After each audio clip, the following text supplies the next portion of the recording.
Los médicos que atienden en las consultas de enfermedad renal crónica avanzada, con frecuencia asisten las preguntas de estos pacientes. Doctor, ¿cuánto debo beber? Porque yo orino mucho, más de noche. Claro, para los pacientes puede ser una contradicción tener un exceso de volumen urinario y estar enfermos del riñón.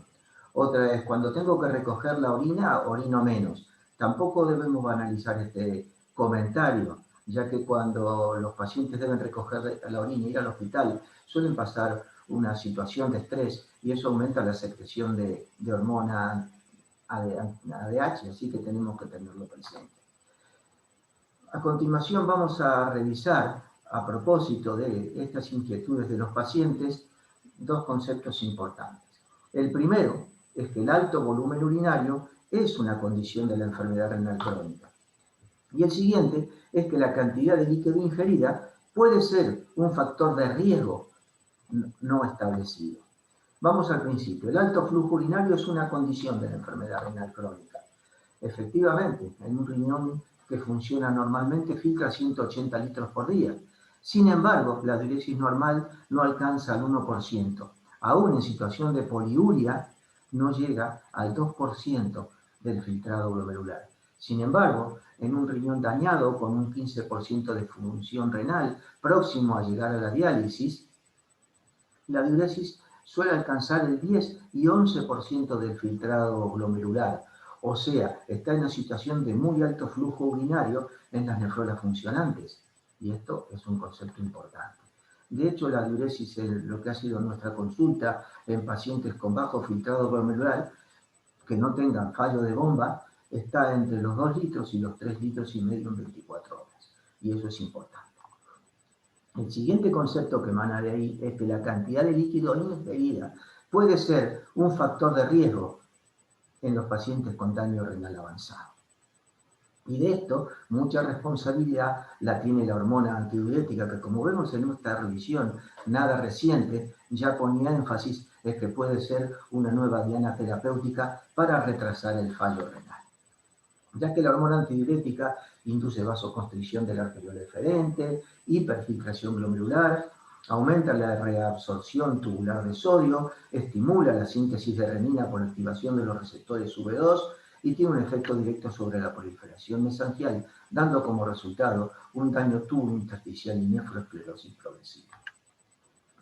De ahí que datos experimentales y clínicos poblacionales sugieren, digo sugieren porque falta una evidencia contundente, pero digamos que será la mejor de las posibles, que una adecuada hidratación pueda tener beneficios renoprotectores en la enfermedad renal crónica, como ilustran estas tres amplias revisiones realizadas, digamos, en los últimos años. Estos trabajos concretamente del autor de esta última revisión, es el doctor Clark, ilustra que hay una relación inversa a nivel poblacional, pero también en la enfermedad renal crónica, que a mayor diuresis menor deterioro renal. Fíjense ustedes, este estudio multivariante muestra que a mayor diuresis menor es el riesgo de un rápido deterioro renal. Modelos animales con enfermedad renal crónica muestran que la mayor ingesta líquida frena la hipertrofia renal y la fibrosis intersticial y por el contrario la restricción de agua resulta en mayores niveles de hormona antidiurética que inducen hiperfiltración glomerular y daño renal progresivo.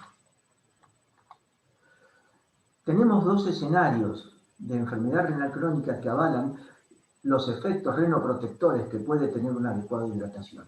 Esta es la conocida como nefropatía endémica mesoamericana y la más conocida poliquistosis renal.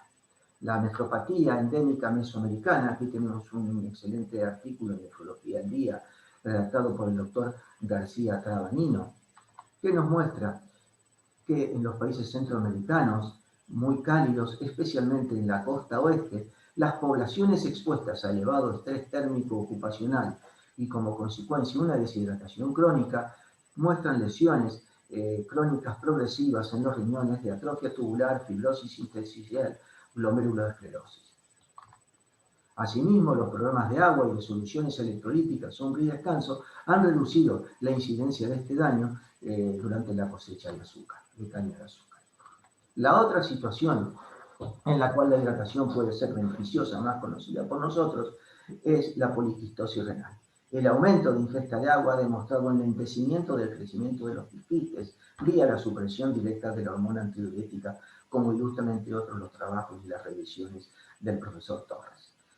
El antagonista del receptor de V2 de la ADH, además del tratamiento de la hiponatremia, muestra también que baja la osmolaridad urinaria y aumenta la diuresis, y son todos mecanismos renoprotectores.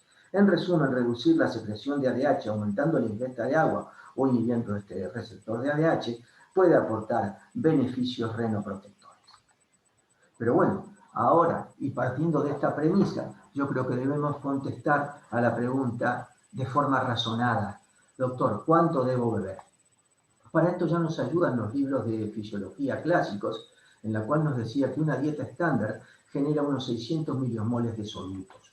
Estos solutos los debe eliminar el riñón, y dado que la osmolaridad urinaria máxima está entre 1200 y 1400 milimoles, la estabilidad se consigue orinando al menos medio litro por día, al menos.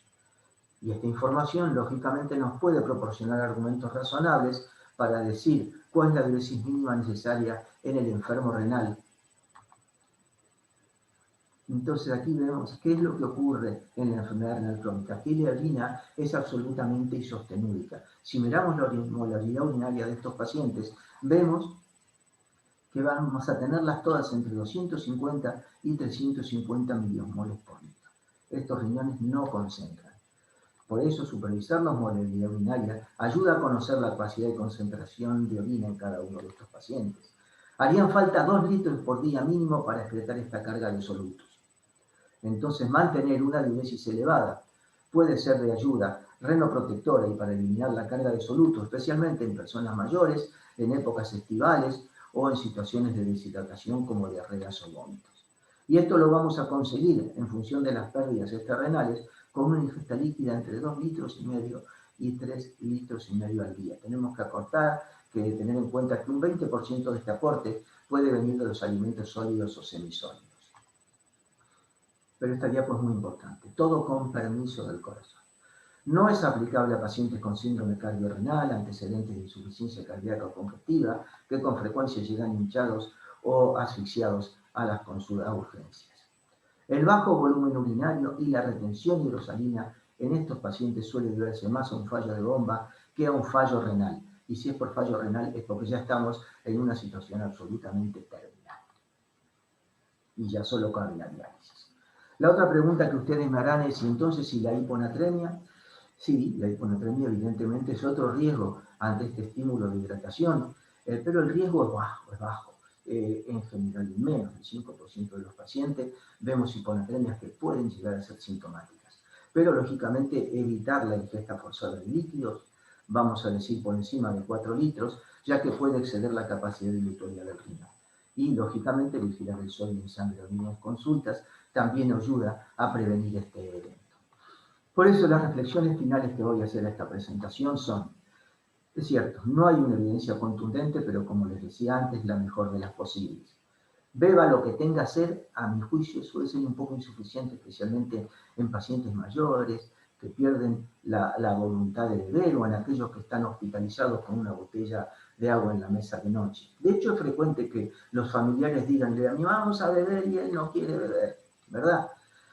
Alcanzar una diuresis de 2 a 3 litros por día, o sea, una ingesta de 2,5 a casi 4 litros por día en función de las pérdidas extrarrenales, puede ayudar a preservar la función renal y a contribuir a otras medidas renoprotectoras. Yo creo que son medidas prácticas, sencillas en consulta complementarias, animar al paciente a que beba agua pura, por decirlo así, evitando las bebidas azucaradas que pueden ser más perjudiciales que beneficiosas. Medir periódicamente la diuresis de 24 horas aumenta el nivel de advertencia de los pacientes. A mí me costó, era una práctica habitual en nuestra consulta, animarlos a que cada 15 días o cada mes midan el volumen de orina en su casa. Prevenir la deshidratación en épocas estivales en pacientes especialmente añosos es muy importante, junto con el autocontrol de la medicación, diuréticos, bloqueantes del eje renina-angiotensina, también pueden ser medidas complementarias para ayudar a preservar la función renal. Gracias.